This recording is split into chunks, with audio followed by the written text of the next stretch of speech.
असाबकुम मिन मुसीबतिन फबिमा कसबत ऐदीकुम वयअफू अन कसीर। और तुम्हें जो भी मुसीबत पहुंच वो तुम्हारे ही हाथों की कमाई होती है, यानी तुम्हारे गुनाहों का ही नतीजा होती है, और अल्लाह ताला बहुत सारे गुनाहों को तो माफ़ फरमा देता है। आज़माइशें दर हकीकत रहमतें होती हैं। आज़माइशों, अमराज और मसाइब व आलाम में मोमिनीन के लिए बहुत से फ़वाइद व समरात भी पिना होते हैं, जिनका तज़किरा इख्तिसार के साथ ज़ीनत करतास किए देते हैं। आज़माइशें मोमिन को सब्र करना सिखलाती हैं और अल्लाह ताला सब्र करने वालों को बेपनाह अजर व सवाब से नवाजता है। आज़माइशें गुनाहगार बंदे को इस ज़िंदगी की सबसे बड़ी तकलीफ़ यानी मौत की याद दिलाती हैं, जो किसी भी वक़्त आ सकती है। ये इसे इन सख्त सज़ाओं की याद दिलाती हैं जो अल्लाह और रसूल की नाफरमानी के नतीजे में मुरतब होंगी।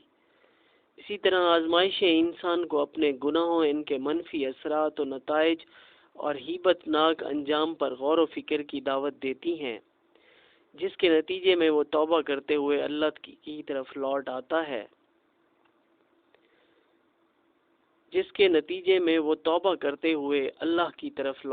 है। मोमिन के अज़ियतें सहने से इसके गुनाहों का बोझ कम हो जाता है और वो आखिरत के सख्त तरीन अजाब से खलासी पा लेता है। जिस शख्स को अल्लाह ताला किसी आजमाइश में मुब्तला करता है, वो समझ जाए कि अल्लाह ताला को इसकी भलाई मतलूब है, तभी तो वो इसे दुनिया में ही तकलीफ देकर आखिरत के अजाब से आज़ाद करना चाह रहा है। नबी मुकर्रम का इरशाद गिरामी है, अल्लाह ताला अपने बंदे के साथ भलाई करना चाहता है तो दुनिया में ही इसे सज़ा दे देता है, और जब वो अपने बंदे से इंतकाम लेना चाहता है तो वो इसके गुनाहों पर इसकी गिरफ्त नहीं करता, बल्कि रोज़े क़यामत इनका फैसला फरमाएगा। आज़माइशें मोमिन में अताअत व अनकसारी पैदा करती हैं। मिसाल के तौर पर जब बंदा मोमिन बीमार हो जाता है तो वो अल्लाह की दस्तगीरी और हाजत रवाई की अशद ज़रूरत महसूस करता है। फिर इससे अपनी सेहत याबी की दुआएं करने लगता है। जब सेहत मिल जाती है तो इसका शुक्र बजा लाता है और पहले से ज़्यादा इबादत गुजारी करने लगता है। मुतज़िक्रा बाला चंद सूरतें और इस जैसी देगर तमाम भलाइयाँ सब मिलकर मोमिन के लिए अल्लाह की बेहिसाब रहमतें बन जाती हैं। इसके अलावा दीनवी मसाइब व मुश्किलात मोमिन में रूहानी तरक्की के लिए भी ज़रूरी हैं, क्योंकि ये इसे गुनाहों से पाक कर देती है। पुरखुलूस तरीके से अल्लाह ताला की इबादत करने में मददगार साबित होती हैं और इसे पुख्ता दीनदार बनाने में मावन साबित होती हैं। सब्र बेपनाह अजर का बाइस अमल। सब्र का मतलब है आजमाइश, तकलीफ और मुसीबत आने पर इसे अल्लाह का फैसला मानते हुए बर्दाश्त से काम लेना और शिकवा और शिकायत और आह बका से गुरेज करते हुए मायूसी और नाउमीदी से एतराज़ करना। सब्र का मफ़हूम रसूल मुकर्रम सल्लल्लाहु अलैहि वसल्लम ने इस अंदाज में भी बयान फरमाया है। सब्र सदमे के अवली वक्त में होता है, यानी किसी भी आजमाइश और मुसीबत से दो चार होने के फौरी बाद बर्दाश्त से काम लेना और इसे अल्लाह का फैसला मानते हुए आहो बका से गुरेज करना ही दर हकीकत सब्र है। इसे हरगिज़ सब्र नहीं कहा जा सकता कि आदमी पहले रो धोकर अपना गम हल्का कर ले और फिर बेबसी की सूरत में चुप साध ले, बल्कि आजमाइश के ऐन बाद ही पता चलता है कि हादसे के अव्वली गम और परेशानी में कौन रज़ाए इलाही को मलहूज रखता है। फिर इस अजीम अमल की फजीलत में अल्लाह तबारक व तआला इरशाद फरमाता है,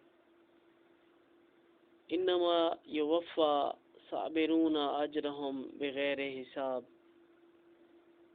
सब्र करने वालों ही को इनके बेहिसाब अजर से नवाजा जाएगा। नबी मुकर्रम का इरशाद गिरामी है, सब्र को किसी को सब्र से बेहतर और इससे कुशादा चीज़ कोई अता नहीं की गई। حضرت علی نے فرمایا دکھ میں کبھی پچھتاوے کے آنسو نہ بہاؤ، کیونکہ تم وہ خوش نصیب ہو جسے اللہ نے آزمائش کے قابل۔ آزمائش تو انہی کے لیے ہوتی ہے جنہیں اللہ چاہتا ہے، اور صبر وہی کرتے ہیں جو اللہ کو چاہتے ہیں۔ کیا لوگوں نے یہ سمجھ رکھا ہے کہ وہ بس اتنا کہنے پر چھوڑ دیے جائیں گے کہ ہم ایمان لائے اور ان کو آزمایا نہ جائے؟ سورہ العنکبوت۔ اللہ سے مایوس نہ ہو۔ اگر اللہ تعالیٰ آپ کو کسی آزمائش میں مبتلا کرتے ہیں تو مایوس مت ہوں، کیونکہ اس کا مقصد یہ ہوتا ہے کہ اللہ تعالیٰ آپ میں کوئی ایسی چیز ٹھیک کرنا چاہتے ہیں جو اس آزمائش میں مبتلا ہو کر ٹھیک ہو۔ پریشانی آزمائش ہے یا سزا؟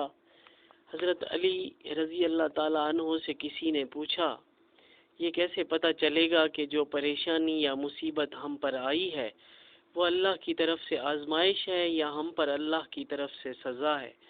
آپ نے جواب دیا، جو مصیبت تجھے اللہ کی طرف لے جائے وہ آزمائش ہے، جو مصیبت تجھے اللہ سے دور کر دے وہ سزا ہے۔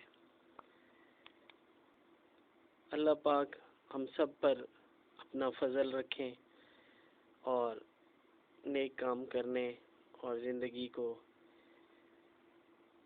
نبی کریم صلی اللہ علیہ وسلم کی سنت کے مطابق گزارنے کی توفیق عطا فرمائیں۔ جزاک اللہ۔